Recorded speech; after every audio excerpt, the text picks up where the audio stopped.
Hallo und herzlich willkommen in der Klemmbausteinwelt. Viele und noch mehr viele Jahre hat es gedauert, bis Lego uns mal wieder eine schöne Lok an die Seite gegeben hat, bzw. ins Regal des Händlers gestellt hat. Ich habe sie natürlich sofort kaufen müssen, das ist selbstverständlich gewesen. Und ob es auch Freude macht, diese Lok jetzt zu bauen, das könnt ihr heute sehen.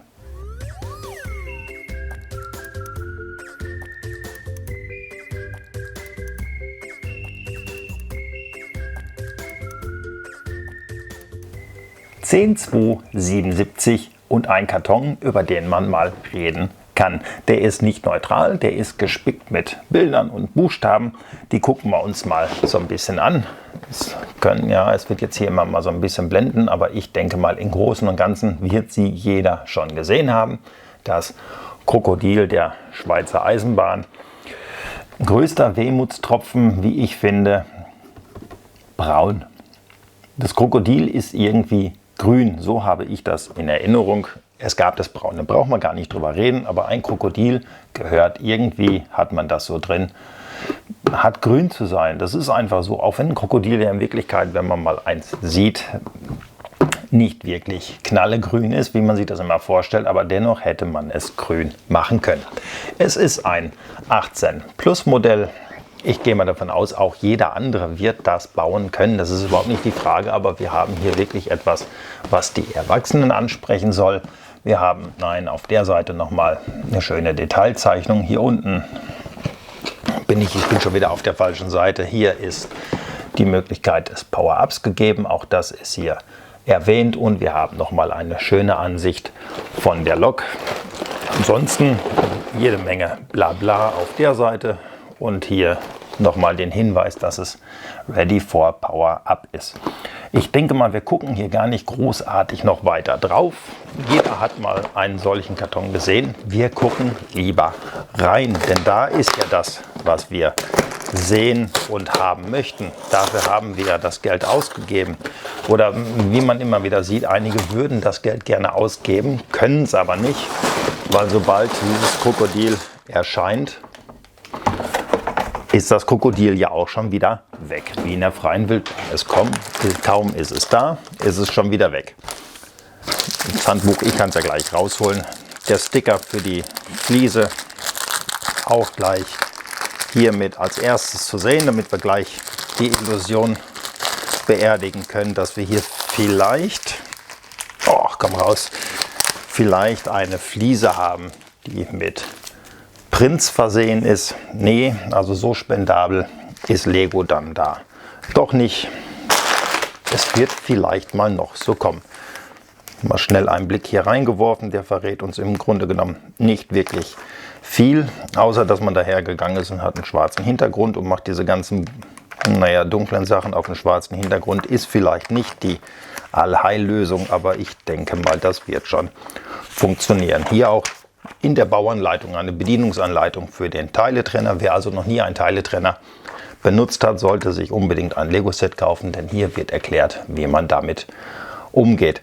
Eine kurze Beschreibung der Krokodillokomotive und hier auch gar nicht wirklich viel zu der Lok, was man sich ja hätte mal wünschen können, dass es dann mal hier so ein paar kleine Eckpunkte gibt, auf die man eingehen könnte. Wann ist das Krokodil gebaut? Wie schnell konnte es fahren? All solches hätte natürlich hier vorne seinen Platz finden können. Beim den Luxusautos, sage ich mal, hat man es dann ja auch gemacht, aber das sind dann Lizenzprodukte, denke ich mal, da wird dann der Lizenzgeber auch ein Stück weit drauf bestehen, dass das kommt. Hier ist es nicht. Hier hinten die Anleitung, wie die Power-Up dann zu installieren ist und ansonsten nichts, was auffällig wäre. So, wichtig ist, was hier drin ist. Das Ganze ist nach Bauschritten sortiert, wie man es von Lego kennt. So ein kleines bisschen freue ich mich ja drauf. Ich habe das schon lange nicht mehr gemacht, dass ich wirklich mal nur so ein paar Steine hier liegen hatte, die ich gezielt für einen Bauabschnitt brauche. Deswegen packen wir den ganzen Spaß mal aus. Verteile ich das auf Schüsseln. Ich muss mal gucken, wie viele Tüten das sind. Das machen wir jetzt mal im Schnelldurchlauf, damit euch nicht die Ohren so wehtun mit dem ganzen Geknister. Und dann, denke ich mal, kippe ich mir das hier einfach hin und los kann es dann auch schon gehen.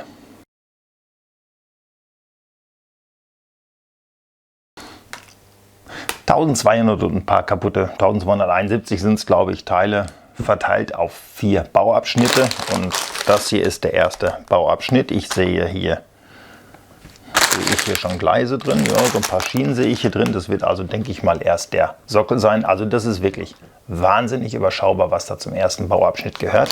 Da kann ich jetzt gerne mal so ein bisschen rumknatschen, das ist ja schnell vorbei. Da brauche ich keine Schüsseln für hinzustellen, das ist sehr überschaubar. Teile, Trenner, ab zu den anderen in die Kiste. Eine Tüte voll braune 1x1er.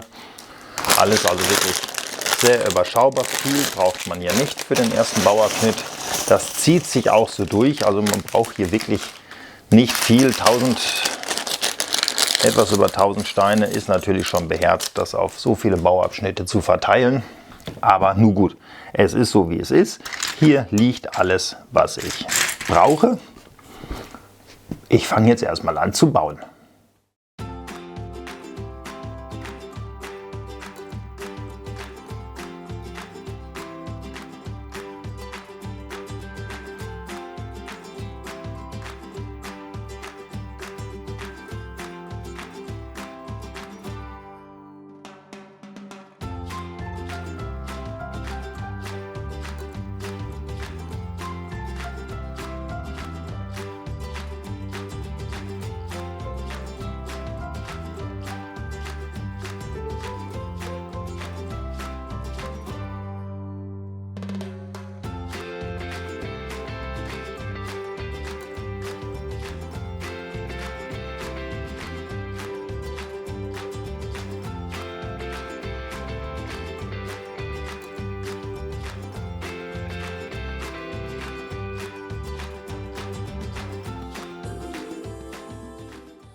Bis hierhin ist nicht wirklich was passiert, außer dass man sieht, wie groß die Lok ungefähr sieht.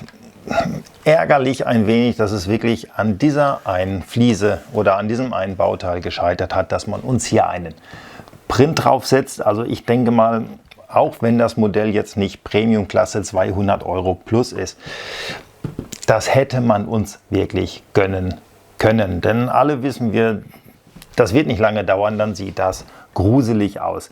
Was zusätzlich gruselig ist, das ist meiner Meinung nach diese viel zu dunkle Bauanleitung, in der auch noch braune Steine aufgeschrieben sind. Also man muss hier wirklich man muss hier gut hingucken, dass man das erkennt, was man da nehmen muss. Also das Braun verschwindet in diesem Schwarz. Es ist wirklich ein wenig unglücklich gewählt, aber es soll edel wirken. Ich denke mal, jeder, der schon mal irgendwo was gesehen hat, alles, was edel, luxuriös und teuer rüberkommen soll, wird immer schön in dunklen Farben gehalten. Hier war es ein kleiner Fehler. Also das Braun der Schwellen, also der 1x1 und der Fliesen, ist schwer zu erkennen. Das ist jetzt ganz klar Jammern auf hohem Niveau. Das dürft ihr gerne unten reinschreiben, das weiß ich auch so. Aber wenn es wirklich so, nicht jeder kann gut sehen, ich rede da von eigener Erfahrung. Ich bin normalerweise auch Brillenträger, das hier ist alles nah bei, das funktioniert. Aber ich muss hier wirklich deutlich hingucken, dass ich das irgendwie erkennen kann. Und ich denke mal, das ist 18 plus, das heißt, das kauft sich vielleicht auch mal ein 50-, 60-Jähriger, der schon ein Problem mit dem Erkennen hat. Und dann muss er sich das auch noch antun. Da hätte man ein kleines bisschen noch mitdenken müssen. Aber wie gesagt, das ist Jammern auf hohem Niveau. Ich will hier gar nicht großartig rummeckern. Hier steht, ich nenne es mal das Showgleis, wo die Lok draufkommt. Und damit hier eine Lok draufkommt, muss ich bauen. Und das mache ich jetzt.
Bauabschnitt 2 ist durch, steht vor mir. Im Bauabschnitt 2 ist die erste Vorbereitung für den Antrieb schon mit drin. Mehr wird hier bei mir auch nicht reinkommen. Also es wird hier kein Antrieb geben.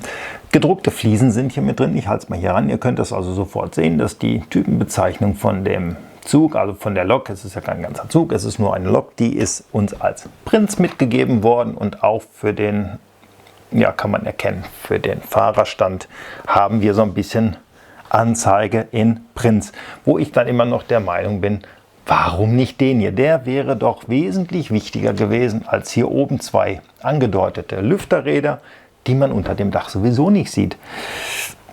Es muss sich nicht immer alles erklären, wie es ist. So, wir schauen mal hier. Ich muss es hier hinstellen. Also hier passt es drauf. Und man kann es auch wirklich hin und her schieben. Soweit alles wunderbar. Hier hört man, der Antrieb ist also soweit mit den Zahnrädern drin. Auch das funktioniert. Die Farbtreue bis hierhin ist gut. Über die Klemmkraft brauchen wir nicht zu reden. Die passt von vorne bis hinten. Da ist nichts zu locker, da ist nichts zu stramm. Es ist und bleibt halt der Marktführer. Da brauchen wir nicht drüber reden. Auch wenn andere Firmen wirklich nicht nur auf der Überholspur sind, sondern auf Augenhöhe schon daneben sind, ist und bleibt das definitiv immer noch das Nonplusultra. Wenn wir jetzt mal den polnischen Hersteller, der ja wirklich, wenn es um die Steine geht, klar Augenhöhe, vielleicht sogar schon einen Millimeter dran vorbeigezogen ist. Das ist also so ein Kopf-an-Kopf-Rennen, will ich mich nicht aus dem Fenster legen und will sagen, der oder der ist der Bessere. Jeder hat seine Macken und Eigenheiten. Deswegen ist es immer schwer, das zu vergleichen. Faktum ist, vergleichen kann ich hier mit Bluebricks, denn auch hier gab es Fehlteile. Eine Sache, die mich ein bisschen gewundert hat, gerade im Bereich, also ich habe hier noch verschiedenste Achsen liegen. Es ging um die Technikachsen für die Räder. Da fehlte mir eine 6er Achse in schwarz. Ich war froh, dass ich dann hier das ein oder andere aus meinen Kränen noch liegen hatte und mir dann also wirklich schnell auch selber helfen konnte. Ja, also mal ein Fehlteil. Kommt ja nicht wirklich oft vor oder ist bei mir noch nicht oft vorgekommen. Ich lese das immer häufiger, dass Lego da also auch wirklich große Probleme hat. Aber wer meinen Kanal kennt, der weiß, Lego ist eigentlich wirklich nur etwas, was bei mir gezeigt wird, wenn es ein Modell ist, was ich top finde, wie diese Lok. So, hier oben fehlt noch das Dach drauf. Dafür hat man eigens einen Bauabschnitt gewählt.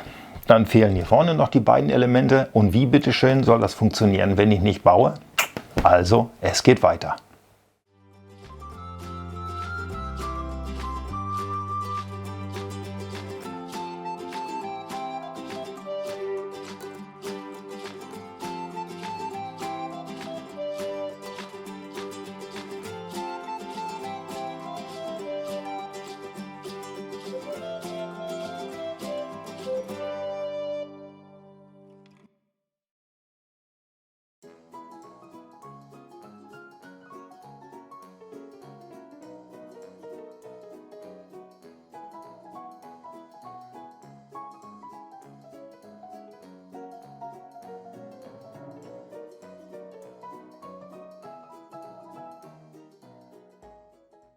Alles, was in Tüte 3 gewesen ist, ist jetzt auch verklemmt, verbaut, zusammengesteckt, wie auch immer. Der Haufen der Teile, die übrig bleiben, wird immer größer. Die Räder zählen nicht dazu, die sind nur anders gepackt gewesen in einer Tüte. Ich gebe schon zu, bis hierhin sieht das Ganze wirklich sehr, sehr merkwürdig aus. Aber was so merkwürdig aussieht, das hält auch wahnsinnig gut. Ich nehme mal hier das Dach nochmal ab. Also das seht ihr, das geht mühelos und das Ganze ist in Ordnung. So, dass man hier später gut an den Block kommt, wo der Power-Up oder wo die Power-Up-Funktion reinkommen. Bei mir werden sie nicht reinkommen. Ich werde das auch nicht ansatzweise testen, weil mir fehlt immer noch meine Testanlage. Das Einzige, was hier wächst, das ist der Stapel an Kartons von Sets, die ich euch gerne zeigen möchte. Ich versuche das immer so nach und nach so ein bisschen abzubauen, aber glaubt mir, hier stehen wirklich zig Kartons und ich weiß noch gar nicht, wann ich das alles abarbeiten soll. Aber vielleicht gibt es ja einen strengen Winter und der Onkel darf ein bisschen länger zu Hause bleiben. dann wird hier natürlich einiges passieren. So, also das habe ich euch gezeigt. Das war jetzt ein Bauabschnitt wert, zusammen mit den Enden, dass das Ganze hier auch zukommt. So kommt das Ganze wieder drauf und dann war es das auch schon. Das hält an keiner Noppe, das wird einfach nur eingesetzt. Aber trotz alledem ist das vernünftig. Das hält, auf die Schienen passt es nach wie vor. Ich ziehe es mal so ein bisschen vor. Es sieht also wirklich, wie gesagt, komisch aus. Damit das Ganze jetzt aber dann ein vernünftiges Bild ergibt. Da fehlt hier vorne und hier hinten noch was. Ich werde mich jetzt nicht nach jedem Teil hier nochmal melden. Ich baue jetzt den Rest der Lok fix zusammen, so fix wie es dann halt machbar ist. Und wenn dann alles zusammen ist, naja, dann gucken wir uns die Lok mal an und reden mal über das Ganze.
...174 Bauschritte.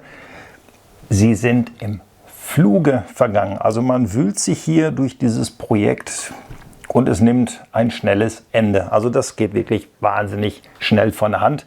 Alleine schon, weil man hier natürlich zwei identische Bauabschnitte hat. Aber das man nur am Rande. Also das macht wirklich wahnsinnig viel Spaß. Was den Bauspaß ein wenig trübt, das sind die braunen Teile, gerade die 1x1 Fliese und die normalen Steinchen, die in einer Bauanleitung auseinanderzuhalten, die schwarz ist, also ein schwarzer Hintergrund. Gucken, ob ich jetzt mal ganz schnell so eine Seite finde, dass ich euch das mal so ein bisschen näher bringen kann für die, die das noch nicht gebaut haben.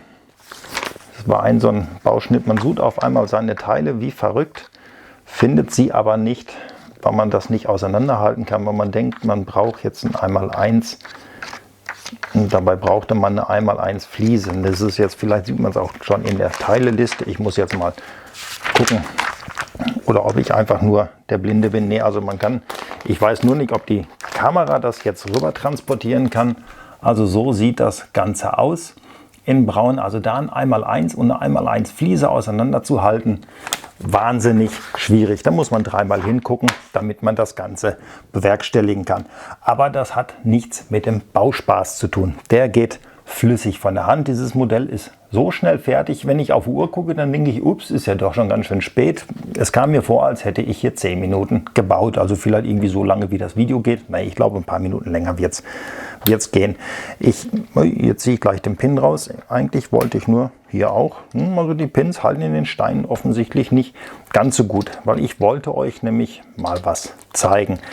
Ich habe dieses Set ein wenig gefeiert. Ich muss jetzt mal gerade hier 2, 3 Steine noch mal rausnehmen, damit ich das denjenigen, die es noch nicht gebaut haben, auch mal zeigen können.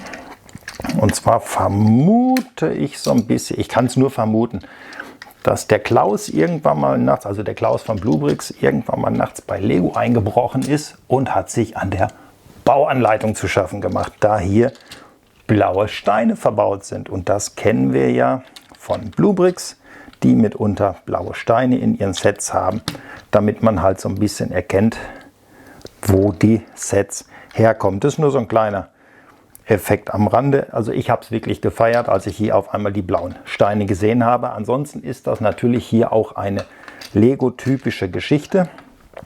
Wir verbauen im Inneren alle Farben, die irgendwo die Putzfrau beim Zusammenkehren in der Fabrik gefunden hat. Die werden in eine große Kiste geschmissen. Dann werden diese Kisten gepackt und wir bekommen zum Teil wirklich wahnsinnig bunte Sets, wo man aber ganz klar sagen muss, man sieht das später nicht mehr. Das ist alles bloß Füllmaterial. Und da ist es mir völlig wurscht, ob hier drin pink, blau, grün, gelb, orange und was es nicht alles für Farben gibt.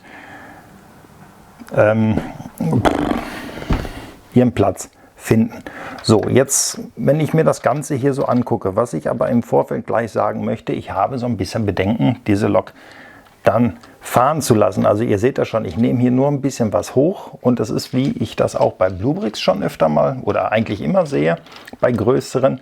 Wir haben hier so viele Elemente, dass ich da Angst habe, wenn das Ding um die Kurve fahren soll, dass das wirklich so ein bisschen Probleme bringt. Also auch hier hat man sich Gedanken über das Kurvenverhalten auf der Schiene gemacht. Das soll flüssig vonstatten gehen, aber das geht natürlich immer nur, wenn man hier so ein bisschen was trickst und umbaut. Da habe ich dann immer so ein bisschen Angst, ob das alles funktioniert, auch diese glatten Räder, ob das dann später wirklich alles so fährt. Ich will es nicht ausprobieren, ich brauche es auch nicht ausprobieren, ich kann es auch gar nicht ausprobieren, das muss ich ja gleich immer dabei sagen, auch wenn es viele schon wissen. So, jetzt hole ich das Ganze endlich mal nach hier vorne, weil es gehört ja dann doch wirklich auf dieses schöne Ständerwerk, auf dieses schöne Unterkonstruktion, diese schöne Unterkonstruktion. So, hier noch mal ein paar Steine, die übrig geblieben sind. Hier übrigens die Figuren, die noch mit dazu gehören. Ich baue sie mal schnell zusammen. Figuren ist eigentlich nicht so meins. Ich stelle sie auch persönlich nicht mit dabei. Die kommen da bei mir meistens in die Tüte, wo das Set hergekommen ist. Hier geht es dann ja mal schnell, sowas zusammenzubauen. Da passt was nicht. Da hätte ich jetzt bald dem Mann die Frauenperücke aufgesetzt. So, wir haben ja hier schließlich einen Mann und eine Frau. Völlig gendergerecht dieses Set. Alles ist vorhanden. So, Mädel, bleib stehen. Und so sieht das ganze Set dann aus. Die Power-Up-Funktion, ich habe sie definitiv nicht eingebaut. Es ist aber wirklich gut beschrieben. Das kann jeder, der die Power-Ups hat. Ich habe nicht mal welche. Ich persönlich habe noch, und ihr habt es vielleicht im Hintergrund schon öfter mal stehen sehen. Jetzt wird es hier auch noch mal so ein bisschen problematisch, das Ganze rauszuholen. Da kommt sie schon. Ich habe die 9 Volt Technik. Jetzt stelle ich die einfach mal dahin. Krokodil gegen Krokodil. Da hat sich also im Laufe der Jahre natürlich einiges bei Lego getan, dass wir jetzt solche Sets haben. Ich sehe gerade, dass ich hier falsch rum gebaut habe. Seinerzeit ist es ja auch schon ein bisschen länger her. Ungefähr 3 Jahre oder so. So. Das ist dann also schon recht interessant, was im Laufe der Jahre passiert ist. Rein von der Optik her. Viele sagen, das ist das hässlichste Krokodil gewesen, was Lego jemals auf den Markt geschmissen hat. Rückwirkend gebe ich jedem Einzelnen recht, der das heute sagt. Aber in der damaligen Zeit war das ja wirklich eine wirklich wahnsinnig schöne Sache. Auch wenn ich nicht immer wahnsinnig sagen soll. Es war wirklich eine feine Sache, die man damals dann zum Spielen hatte. Hier auch noch die Sticker, selbst die halten heute noch. Das ist faszinierend. So, die Prints habe ich euch hier gezeigt, dass ich hier gerne einen Print gehabt hätte. Und ich denke mal, jeder andere hätte das auch ganz gerne gehabt. Das habe ich erwähnt. Aufregende Bautechniken gibt es hier nicht. Da, wo alles nur an einer Noppe halten muss, das ist hier an einigen Stellen auch wirklich der Fall. Da hält es aber, weil es die Klemmkraft der Steine hergibt. Ihr wisst, da gibt es einen anderen Hersteller, der hat da so seine Probleme. Wenn es dann hier auf dem Stand drauf ist, hält das natürlich alles wahnsinnig gut, weil hier Steine drauf sind, wo das fixiert wird. Also es steht hier nicht locker drauf, wie das bei meinen Loks im Hintergrund ist oder den Waggons. Hier wird es auf Steinen fixiert und das hält. Also was soll ich da großartig sagen? Lego, alles richtig gemacht. Nach Jahren schenkt ihr uns eine Lok, die wirklich jeden einzelnen Cent wert ist. Ob Sie das verstanden haben und sich jetzt sagen, okay, wir haben unseren Kunden jetzt eine schöne Lok gegeben, wir brauchen auch noch passende Anhänger. Ich würde sie kaufen und ich denke mal, viele andere sehen das genauso. Wenn dazu jetzt die passenden Waggons kommen, ich würde mich drauf stürzen. Und ich denke, viele andere auch. Aber ich gehe auch mal davon aus, dass es einen gibt, der das nicht so sieht. Und das wird der Konzern sein. Aber lassen wir uns überraschen, vielleicht tut sich da ja mal was. Ich habe, glaube ich, alles gesagt, was ich euch zu dieser schönen Lok sagen kann, wenn sie wieder verfügbar ist. Ich weiß jetzt gar nicht, ob das aktuell der Fall ist, jetzt wo ich euch diese Lok zeige, ob sie gerade erhältlich ist. Aber ich habe es gesehen, im zweiten Anlauf war sie auch binnen Minuten aus dem Internet wieder verschwunden. Wenn ihr euch die kaufen wollt, schlagt zu, holt sie euch. Für das Geld habt ihr was ganz Feines zu Hause, so wie ich, entweder im Regal stehen oder sogar auf eurer Anlage fahren. Seht ihr das anders? Wenn ja, dann schreibt es mir doch bitte in die Kommentare. Ansonsten kann ich eigentlich nur noch sagen, vielen lieben Dank, dass ihr mir zugeschaut habt. Wenn es euch gefallen hat, kennt ihr ja, Daumen bitte hoch. Hat es euch nicht gefallen, Daumen bitte runter. Aber dann schreibt auch konstruktive Kritik unten in die Kommentare mal rein. Ich habe manchmal so das Gefühl, es gibt so diesen, naja, einen Daumen runter gebe ich prinzipiell erstmal schon, weil das teilweise finde ich das wirklich witzig. Das Video startet, ich sehe das ja, ich gucke dann ja auch immer ganz gerne rein und nach 2 Minuten habe ich mindestens einmal den Daumen runter und zweimal den Daumen hoch. Naja, das ist dann so, das nehmen wir so hin, wie es ist. Bis zu meinem nächsten Video. Ich wünsche mir da nur eins, da kann ich mich bei jedem Video auch nur wiederholen und ich werde mich da auch immer wiederholen. Bleibt bitte gesund und ich hoffe, wir sehen uns wieder.